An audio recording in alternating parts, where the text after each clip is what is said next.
All right, we are live on Zoom and Dun, we dun, are now dun. live on Facebook. Welcome back. I'm Melissa Katie, the Challenge Doctor, with my amazing co-host, Dr. Kevin Cuccaro out of Oregon. And of course, I'm out of Texas. I didn't say that. This is our Saturday salutations for the Change Physician. And of course, this is related to the Change Physician community. If you don't know what that's about, you can go to thechangephysician.com. Of course, we have our podcast, which the whole point of the Saturday salutations is to say not only hi, but also what's happened this past week in the podcast and what's coming up, and add in a few little tidbits of our favorite thing or things from this past week for Kevin and I. So, or Kevin and me. I don't know. My mom's probably going to correct my grammar there. I think you did it right the second time. So yes, for me, you could say you caught it right off of that. You're like, oh my God, I know I just said it. Yes, she was in for my head. And for, we share the favorite things for I this week, Yeah, if you just take out the person's name in front of you and it doesn't make sense. I have to do that. I still do it because I can't get it all straight all the time. And, exactly. Well, if you're listening to me on the Challenge Doctor, this is being cross-posted over from the Change Physician Facebook page. Feel free to go over there and like that page, or you can go to the podcast itself on any of the popular venues and follow us there on the podcast. We'd love to see any ratings, reviews, or comments, whether it's on Facebook, Instagram, which we do have a Change Physician Instagram page. So find us there. And someone just posted something. Do you know that person? Where? Where a comment. Adrian Delk. I do not know an Adrian. He says, have a blessed weekend, everyone. Well, you have a blessed day and weekend as well, Adrian. Yeah, we'd love absolutely. to know who you are. Yeah. And if we do know you and we just don't remember, sorry. We just hope it's not a bot and it's actually you. It's not a bot.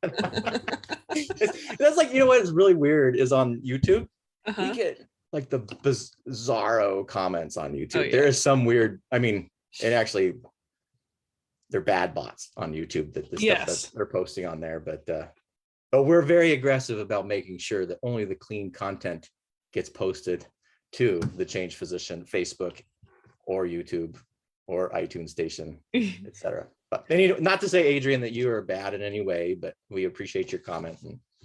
Thank you.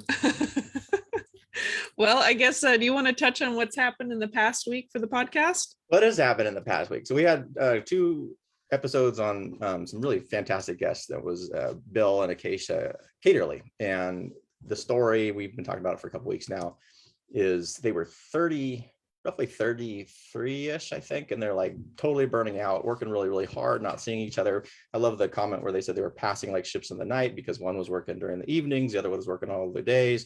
Like, who has not done that in the physician world, particularly if you're married to another physician.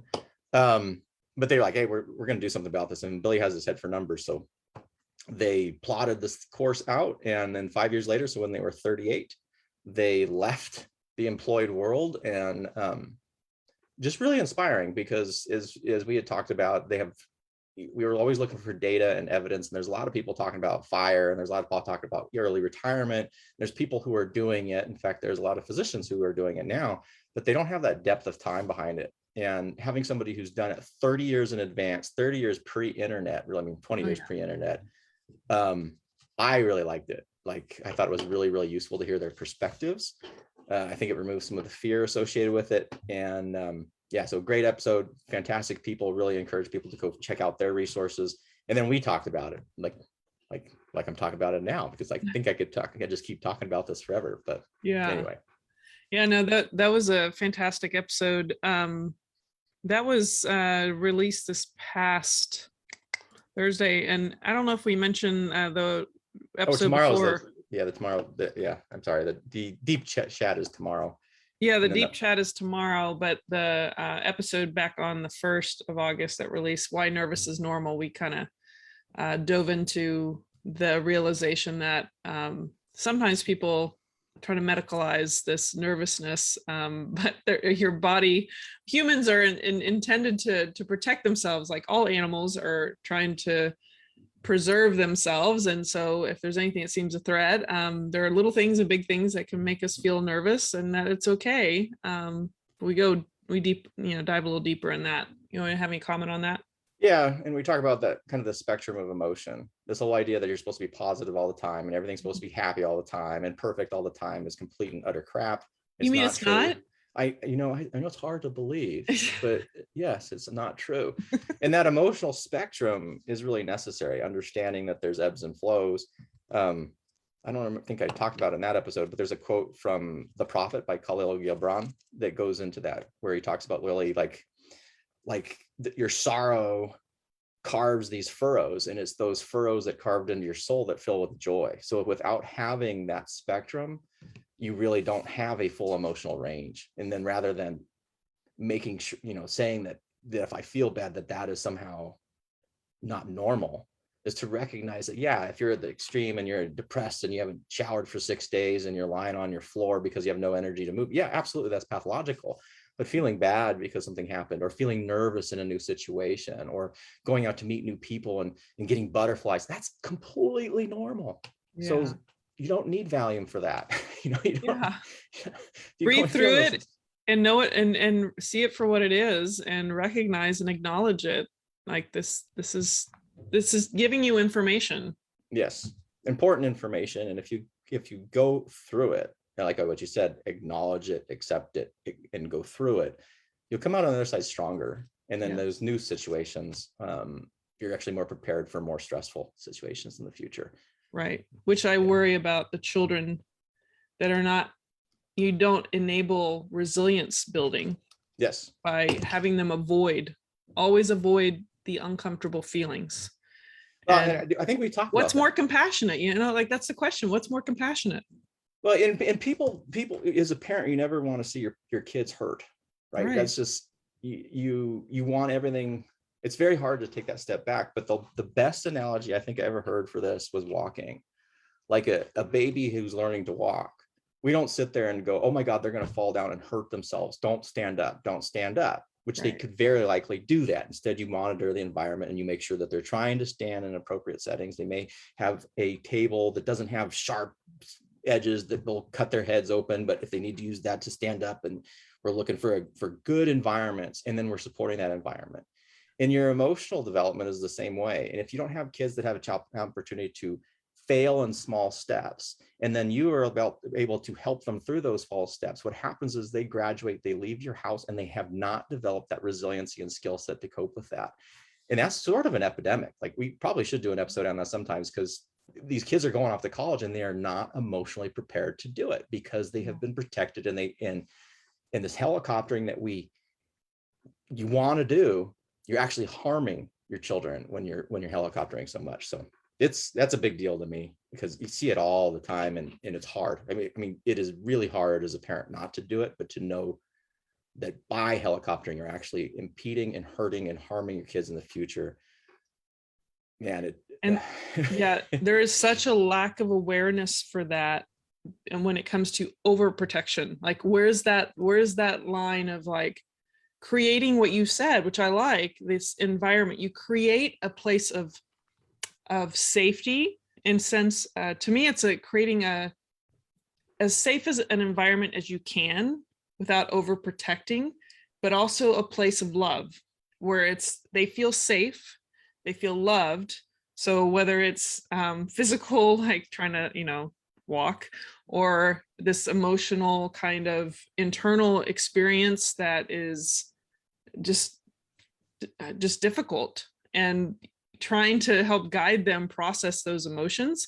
I think of an example from a couple weeks ago with, of course, I can't really reveal patient names or anything like that, but generally speaking, this mother in recovery room with their child is literally leaning into the bed, staring at her child's face, like waiting for something maybe bad to happen, or is she okay?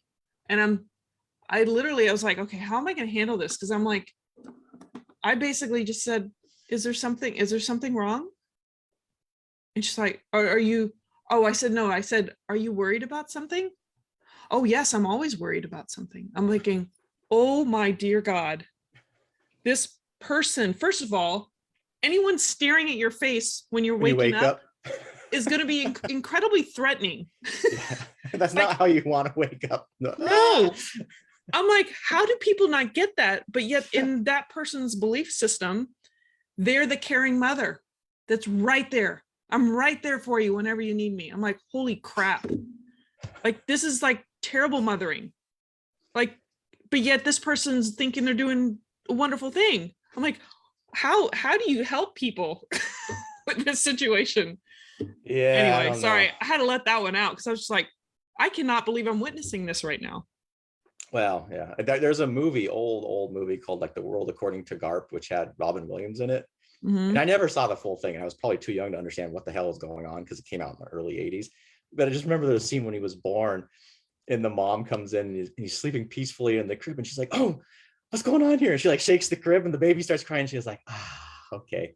Because now she knows that the baby's breathing. Yeah. That's what it reminds me of. Is like, if there's not they're making this, I got to freak them out and make sure that they're paying attention to me. And then I know they're safe rather than backing off and just relaxing, letting kids be kids. Yeah.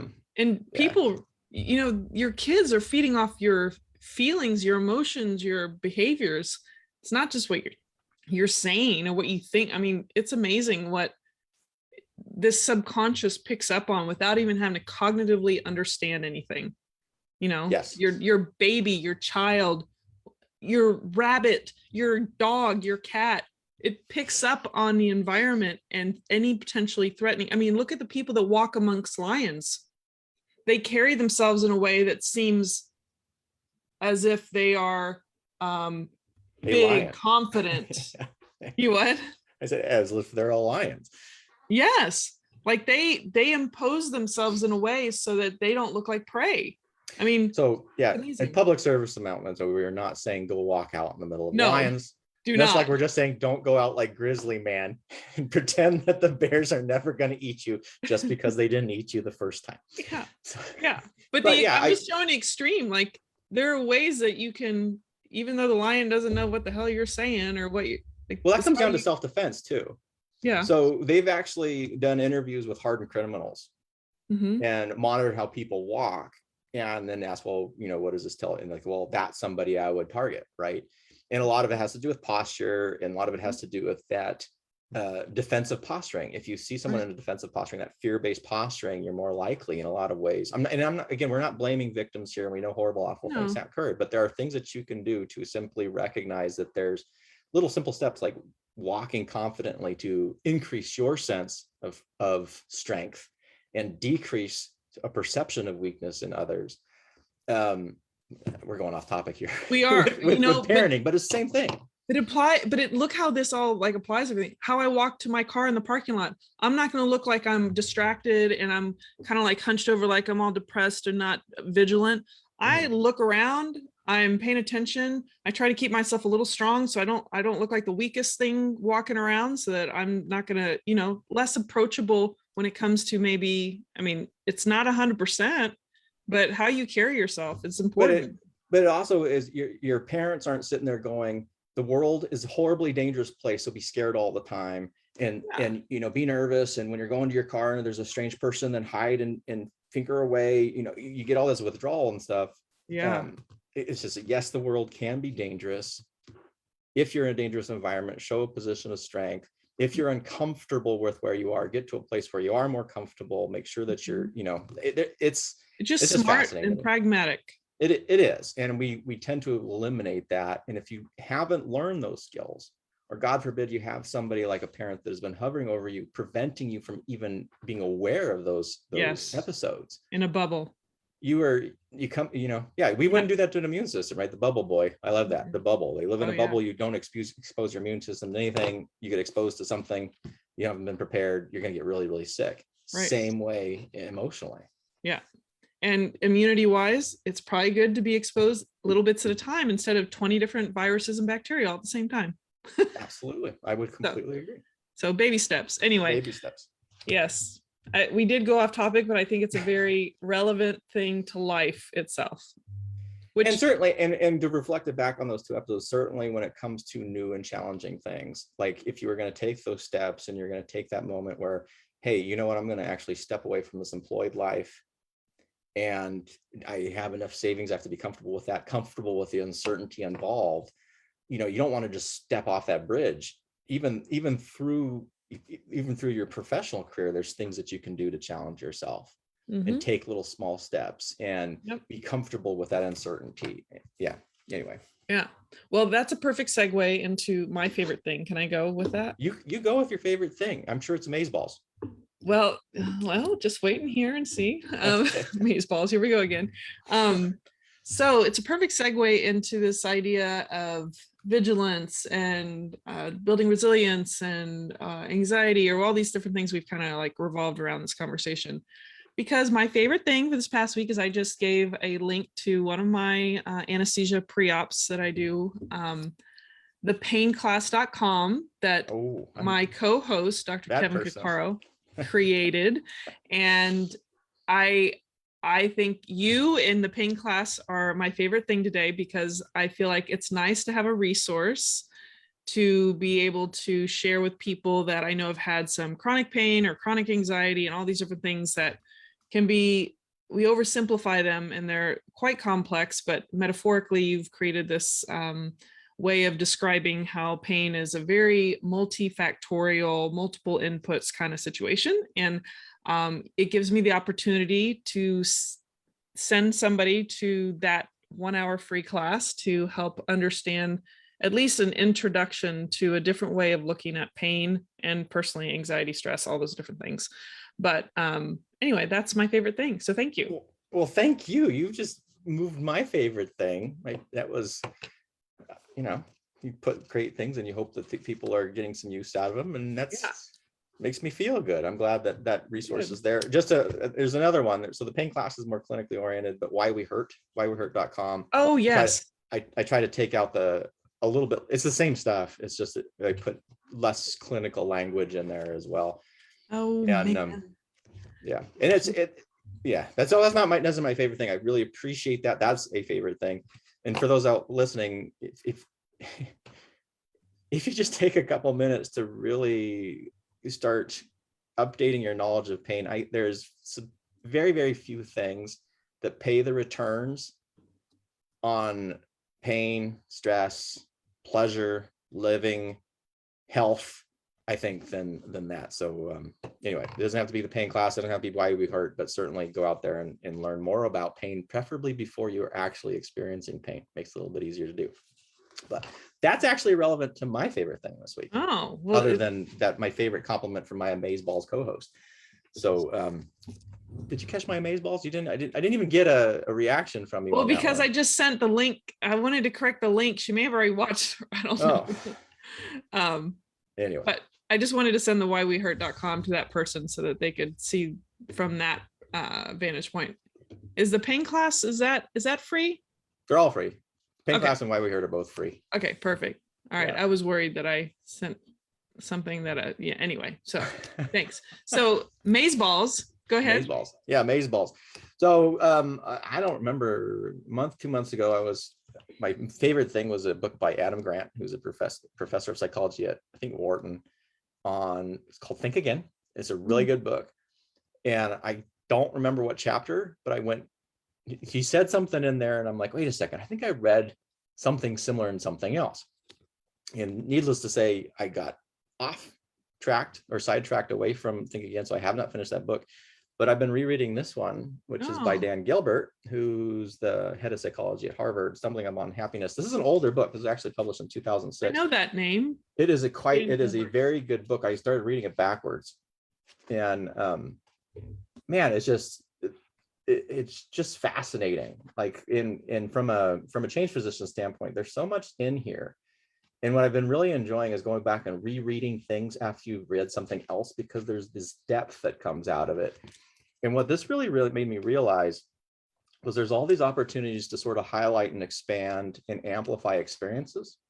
Yeah. And re-highlighted the recognition that our brains do things to keep us safe, but not necessarily to keep us happy. In fact, a lot of the stuff, and what I really love about this book and why it's called Stumbling Upon Happiness here, is he highlights a lot of these psychological studies where people say, well, this is how I'll feel in the future if this is the case. And then they obviously change the variables, whatever, and that they discover is actually when you've gone through the experience, what you thought would make you happier, more content, is not actually what you thought it would be. But really super cool book and really fun, just an absolute pleasure to reread. Anyway, so that's my favorite thing this week. Well, I think your favorite thing is making Amazon get more money from me. As we are talking, I'm actually ordering it. So I bought this one used, by the way. Well, this is only $7.74 Amazon Prime for a paperback. You got it cheaper than my used book. Oh, well, sounds like a personal problem. Yeah, that's a bargain though. I mean, it is, he's a super entertaining writer. Like, nice. It's just funny. But mine's coming in on Monday. Right on. I hope you, yeah. And then you just kind of break down one chapter at a time, and it's a hoot, man. It's just it's a good book. And then if you start reading the other things like the Dan Kahneman stuff, the Adam Grant stuff, they all sort of similar things. It's just an absolute pleasure. Cool. You realize our brains are really cool, but they're also all the stuff that we think we know so well. It's all not true. Our brain, if you just keep in mind, your brain's primary job is to make sense of the world, to keep you safe, not to keep you happy. It really starts changing your perspective on stuff. So does that mean that if you're raised by someone who's very particular on everything being tidy, and you have to keep it tidy for that person to help them, feel they have the house they want, does that make you feel like you need to do the same thing as you get older because it doesn't feel safe if you don't keep it tidy, and because that was the expectations of you growing up? You think that's why? I think that's a heavy influence.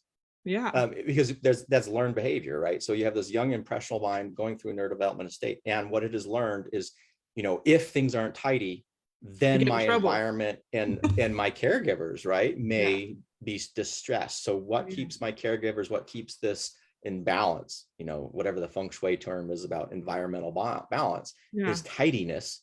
And then you could see what's going to gravitate your attention is, how do I keep this tidy? And you're going to also pay attention to things, and it's going to be much more distressful when things are not tidy because they don't fit that norm. So I absolutely, abuse it, we can move into more of the trauma situation. Like that's a small example, but the same, if you're growing up in an unsafe environment where you have violence and harm and threat, your brain is going to become more developmentally attuned to senses of danger. Yeah. And so small things that normally other people would not perceive as danger, you will perceive as more dangerous. You'll have emotional reactivity associated with it. You're more fear and loss and harm associated with potential endpoints associated with it. Yeah. But anyway, the brain's super cool. Early childhood development is super, super important. Doesn't mean you're doomed in any way, shape, or form. The more you understand it, the more you can start manipulating those environmental variables to change and make your brain feel safe again. So yeah. So that's always a question. Can you make yourself feel safe in different ways instead of having to address it in the ways that you've always been subconsciously? And that's not to say that you have to live in a slop house. No. but we can relax a little bit and recognize what your triggers are. Right. Why is this triggering me?